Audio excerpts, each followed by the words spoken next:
সালামু আলাইকুম। কি নাম তোমার? আমার নাম আরিশ বিন নাইম। আরিশ বিন নাইম, সালাম দাও। আসসালামু আলাইকুম। আসসালামু আলাইকুম। মাঝে মাঝে ভিডিও রেকর্ড করতে চাইলে আসে, বলে যে বাবা আমি একটু থাকি, আবার বলে যে সেও নাকি ভবিষ্যতে ইউটিউবিং করবে। ইউটিউবিং করবা? জি, ইউটিউবার হবা? মা, কিন্তু আমার তো কোনো ইউটিউবার নাই।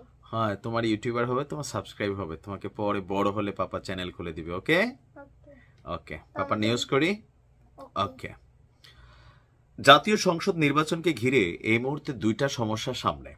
একটা হচ্ছে পিআর, জামাত সহ আরো বেশ কয়েকটা দল যে যুগপৎ আন্দোলন করছে পিআর নিয়ে। সেই দাবিগুলোর মধ্যে একটা গুরুত্বপূর্ণ দাবি কিন্তু আছে। অন্যান্য দাবিগুলো পূরণ হোক না হোক, এখানে কিন্তু জাতীয় পার্টিকে নিষিদ্ধের একটা দাবি সামনে এসেছে। এখন এই যে জাতীয় পার্টির যে একটা ক্রান্তিকাল চলছে, সেই ক্রান্তিকালে তাদের জন্য এক ধরনের আশীর্বাদ হয়ে দাঁড়িয়েছে কিন্তু বাংলাদেশ জাতীয়তাবাদী দল বিএনপি। এমনকি যদিও দলটার নাম মেনশন করে নাই, তবে আমার ধারণা সম্ভবত এনসিপিকেই এখানে মেনশন করা হয়েছে। বিএনপির যিনি নেতা আছেন সালাউদ্দিন সাহেব, তিনি বলছিলেন কিছু আসন পাওয়ার লোভে জামাত এবং এনসিপিকে মেনশন করে বলছেন কেউ সংখ্যানুপাতিক পদ্ধতিতে নির্বাচন চাইলে জাতীয় জীবনের জন্য ভয়ঙ্কর পরিণতি নিয়ে আসবে। এরপরে একটা বক্তব্যের যখন সামনে আসলো যে জাতীয় পার্টি এবং 14 দল নিষিদ্ধের যে দাবি, বিএনপি মনে করছে নির্বাহী আদেশে এই রাজনৈতিক দল নিষিদ্ধ করার যে পরিণাম ভবিষ্যতে ভয়ঙ্কর চর্চায় রূপ নেবে। এটা কিন্তু বাস্তব। বিএনপি কথা কেন বলছে? যে ধরেন একটা দল বাংলাদেশে কখনো টানা ক্ষমতায় থাকে না, আওয়ামী লীগ এদেশ থেকে নাই হয়ে যাবে, এটা আসলে বিএনপিও বিশ্বাস করে না, জামাতও করে না।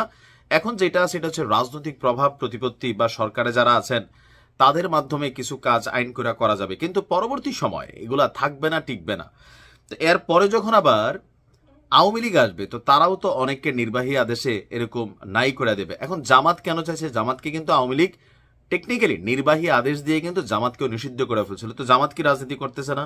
তাদের জনপ্রিয়তা কি কমে গেছে? কমে যায় নাই, বরঞ্চ অতীতের তুলনায় শক্তভাবে এখন কিন্তু তারা রাষ্ট্র ক্ষমতায় যাওয়ার জন্য প্রস্তুতি নিয়েছে এবং কি মোটামুটি তাদের জয় জয়কারও আছে।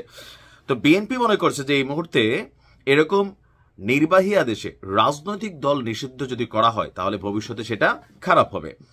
আর নির্বাহী আদেশে যদি রাজনৈতিক নিষিদ্ধ করতে যায় রাজনৈতিক দলগুলোকে, তাহলে আওয়ামী লীগের সাথে যুক্ত 28টি দলকেই নির্বাচনে কিন্তু নিষিদ্ধ করতে হবে। তাহলে নির্বাচন কাদের নিয়ে হবে?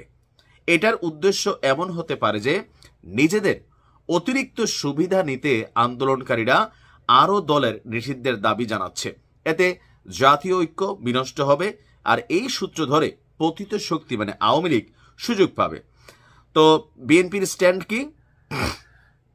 নির্বাহী আদেশে রাজনৈতিক দলের নিষিদ্ধ চায় না বিএনপি, এবং এই বিষয়ে বিচার প্রক্রিয়া নির্ধারণ করা উচিত। সঠিক সময়ে নির্বাচনের মাধ্যমে স্থিতিশীল সরকার করতে না পারলে জাতীয় নিরাপত্তার পাশাপাশি আঞ্চলিক নিরাপত্তাও হুমকিতে পড়বে বলে মনে করেন। তার মানে পিআর ইস্যুতে যে আন্দোলন জামাতের, সেখানে যে 5 দফার মধ্যে একটা দফা আরো যে দলগুলো তাদের সাথে সহমত পোষণ করেছে, জাতীয় পার্টিকে নিষিদ্ধের যেই পলিসি অথবা ধরেন যেই টেকনিক, অনেকে মনে করছেন যে হ্যাঁ, এই দলগুলো যদি মাঠে নামে সরকারের উপর চাপ প্রয়োগ করে, জাতীয় পার্টি যেহেতু আওয়ামী লীগকে ক্ষমতায় রাখার পেছনে সবচেয়ে বড় ভূমিকা পালন করেছে, তো সেই জায়গা থেকে জাতীয় পার্টিকে নিষিদ্ধ করা হইতে পারে। তো এই ক্রান্তি লগ্নে জাতীয় পার্টির বিএনপির এই সাপোর্টটা তাদের জন্য মেঘ না চাইতে অনেকটা বৃষ্টির মতন। কিন্তু তো দেখা যাক আসলে কি ঘটে। রাজনৈতিক পরিস্থিতি খুব দ্রুত পরিবর্তন হচ্ছে। ভালো থাকুন। আসসালামু আলাইকুম।